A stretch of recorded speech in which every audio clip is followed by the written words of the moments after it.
ఈరోజు నేనేం మాట్లాడుకుంటున్నానంటే బ్రిటిష్ అనేది వాళ్ళు బ్రిటన్ నుంచి వచ్చారు. మన ఇండియాకి ఎలా వచ్చారంటే ఫస్ట్ బెంగాల్లో మన ఈస్ట్ ఇండియా కంపెనీ అనే కంపెనీ పెట్టడానికి ఫస్ట్ మన ఇండియాకి అనమాట 1600లో వచ్చారనమాట. అంటే ఇండియాలో అప్పుడు చాలా ధనిక దేశం అనమాట. సో లైక్ స్పైసెస్ లేకపోతే మినరల్స్ చాలా దేశం అనమాట.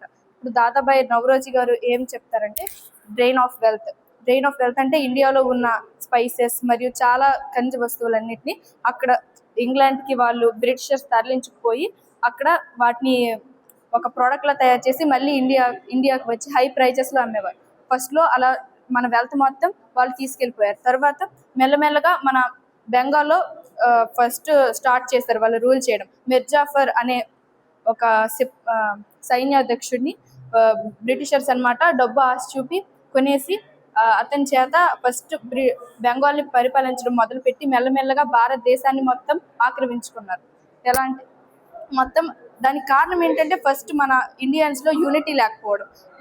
అంటే ఎక్కడైనా అంటుంటారు కదా, ఇండియన్స్ కి శత్రువులు ఎవరంటే ఇండియన్స్ అని. అంటే మనలో యూనిటీ లేకపోవడం అనేది బ్రిటిషర్స్ కి అనమాట పెద్ద ప్లస్ పాయింట్ అయింది. దానివల్ల ఇండియా మొత్తాన్ని ఆక్రమించుకొని ఇక్కడ ఉన్న వెల్త్ ని వాళ్ళ దేశానికి పట్టుకుపోయి అక్కడ ప్రొడక్ట్స్ తయారు చేసి ఇక్కడికి వచ్చి మనకి హై రేట్స్ కమ్మి మొత్తం ధనిక దేశంగా ఉన్న భారతదేశాన్ని అనమాట అండర్ డెవలప్డ్ కంట్రీగా పవర్టీని పెంచినట్టు తయారు చేస్తారనమాట.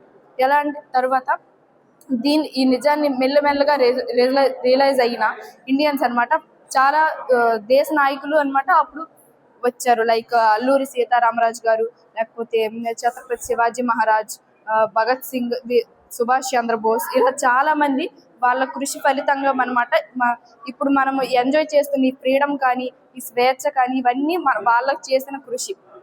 అలాగే 1919లో సౌత్ ఆఫ్రికా నుంచి మహాత్మా గాంధీ గారు వచ్చారు.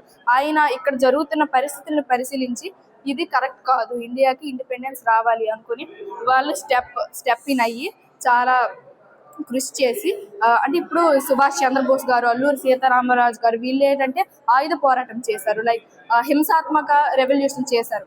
కానీ ఇప్పుడు మహాత్మా గాంధీ గారు ఏంటంటే అహింస అనే ఒక భావాన్ని ప్రజలందరిలోకి తీసుకువెళ్ళి without any weapons like non cooperation movement or salt march ఇలాంటి ఉద్యమాలన్నీ చేపట్టి బ్రిటిషర్స్ గుండెల్లో గుబులు పుట్టించారు.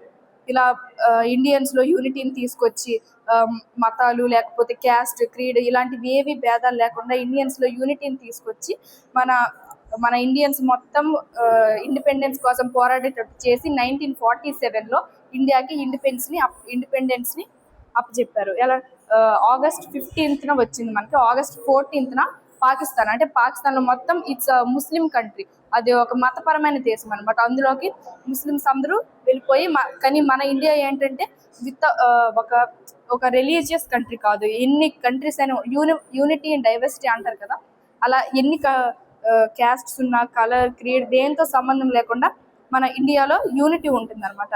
అలాగే 1947లో అప్పటికి మనం ఎలా పరిపాలించుకోవాలి, ఎలా ఉండాలి అనే భారతదేశానికి ఒక రాజ్యాంగాన్ని తయారు చేశారు. దానికి కమిటీ ఒక రాజ్యాంగ సభ ఏర్పాటు చేసి దానికి డాక్టర్ బాబు రాజేంద్ర ప్రసాద్ గారిని అధ్యక్షుడిగా చేశారు.